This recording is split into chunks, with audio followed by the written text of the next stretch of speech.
look at his face. Hey guys, what's going on? KPower44 here, and I am in the training ground with Overwatch's brand new hero, Wreckingball.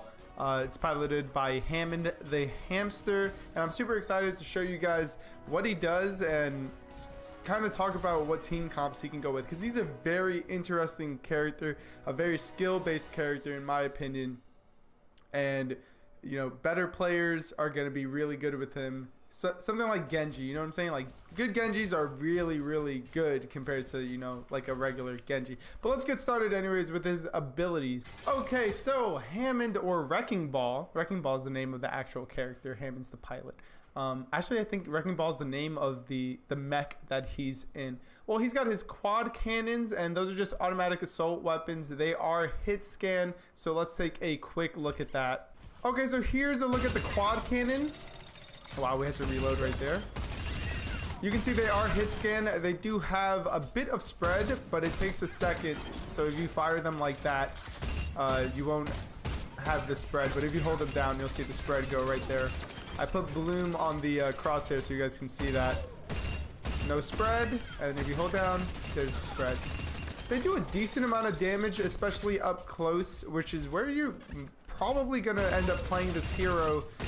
He's very in your face, so he can get off quite a bit of damage.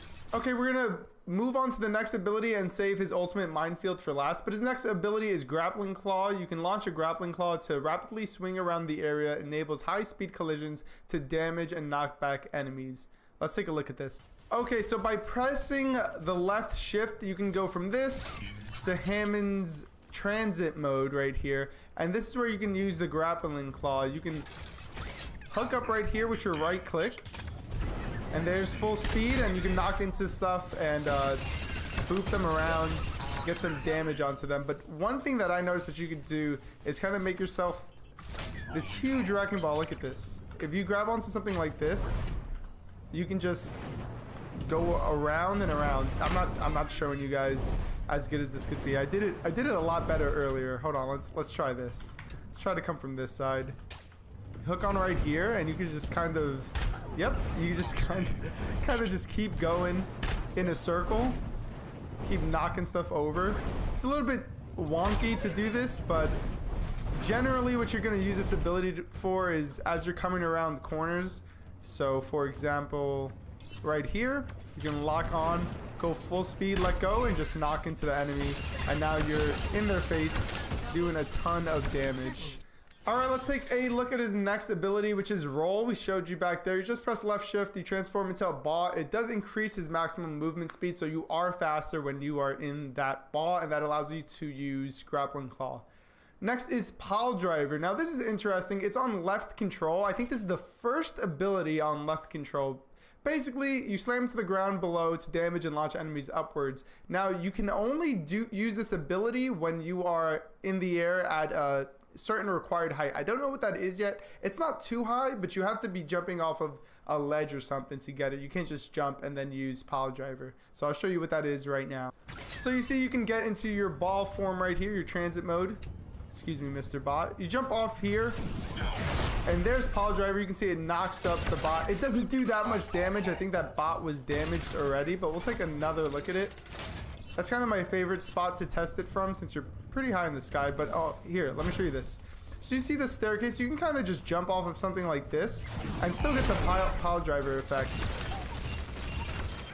If you go back into the ball mode, you can see that we have 2 seconds left on Piledriver, and it's sort of, I want to say grayed out, but it's red. It's got like the no use logo, and that's just if you're jumping around or if you don't have enough height. I say this is actually a good height right here. This is kind of the maximum height or the minimum height you have to be to use Piledriver. It's a great ability. You can, you know, jump into the fray with your grappling hook, so you can get that speed, jump, and then use Piledriver into their team, get some damage out, knock some people up, and it's very useful for stuff like that. Plus, with those knockups, you can get people from behind cover out so that your Widowmaker or Hanzo can hit them. You get some easy damage on them as they're kind of stunned. at that point. All right, his E ability is Adaptive Shield. You create temporary personal shields, and the amount increases with more nearby enemies. Let's take a look at this. So if you can see at the lower left hand side right here, we have that little shield symbol, and it's times 0 right now. But as I get near enemies, 1, 2, I think we can get up to 3 in the training ground. Let me see. Yeah, there it is. That's 3. And the more you're around, you hit E and you can see the shields on his health over there. It's a lot of shields. His health is up to 900, and that's only 3. So if you jump into an enemy team that's playing kind of like death ball comp or something, you can get a lot of shields, a lot of health, and survive while you move around the map very quickly. I definitely think he's gonna be an off tank. Maybe you might want to run him in a triple tank with Zarya. I think you'd get Zarya charged up a lot, and he can survive quite a bit since his health can go up to 900 with shields and armor as well. All right, let's take a look at his ultimate ability. So Wreckingball's ultimate ability is Minefield, and you just deploy a massive field of proximity mines. It's exactly what it says, and it looks pretty cool. All right, let's roll out over here, and you can see we can deploy the minefield. And there it is. Some of these bots will run into it over here, and when they do, they'll take some damage. As you can see right here, that's quite a bit of damage. So you're really denying tracers, Genjis, any type of flankers. You can deny a whole route. So if you guys are holding up on, let's say, Temple of Anubis, you can put that on the left side, and guess what? Nobody's coming through that left side. I don't know if they are destructible yet, like if the enemy team has a Pharah or something, whether or not they're destructible. All right, here's the test to see if they're destructible or not. We're gonna have these bots shoot at them. They are. They can be hit. We saw that right here. This one got destroyed after this bot shot at it. So that's interesting.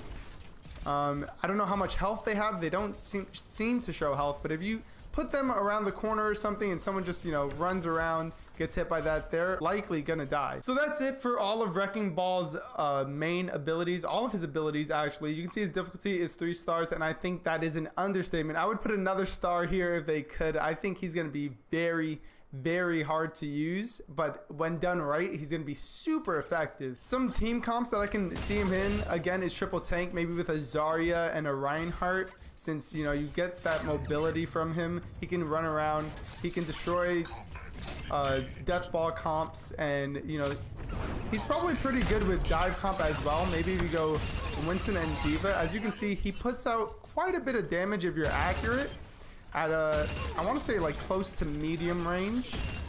His damage does kind of fall off because of the spread, but if you can tap like this, you can do a bit of damage over time.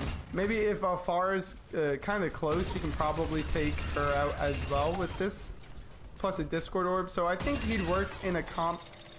Let's try to put one together. I think like a Zenyatta, Mercy, or Moira.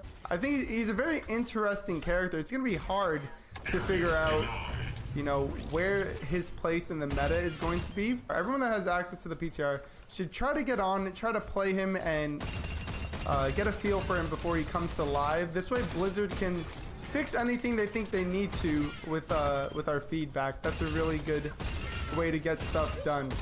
Anyway, guys, this is sort of the first overview of Hammond and Wreckingball. I think as more time goes on and as I play the hero more, we're going to be coming out with a tips and trick guide. Like I said, he's very, very skill-based. You guys get the gist of what's going on here. I think he's really interesting. That's pretty much all I have to say here. If you guys liked the video, make sure to leave a like. That helps out a lot. And subscribe to the channel for more Overwatch content. We've got a lot of stuff coming out.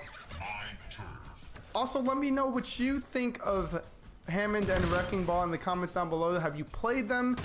Do you think he's OP? Which I know a lot of you think he probably is. That always happens with new heroes. So thanks again for watching. I'll see you all next time. As for me, I'm King Power 44, and I'm out of here. Peace.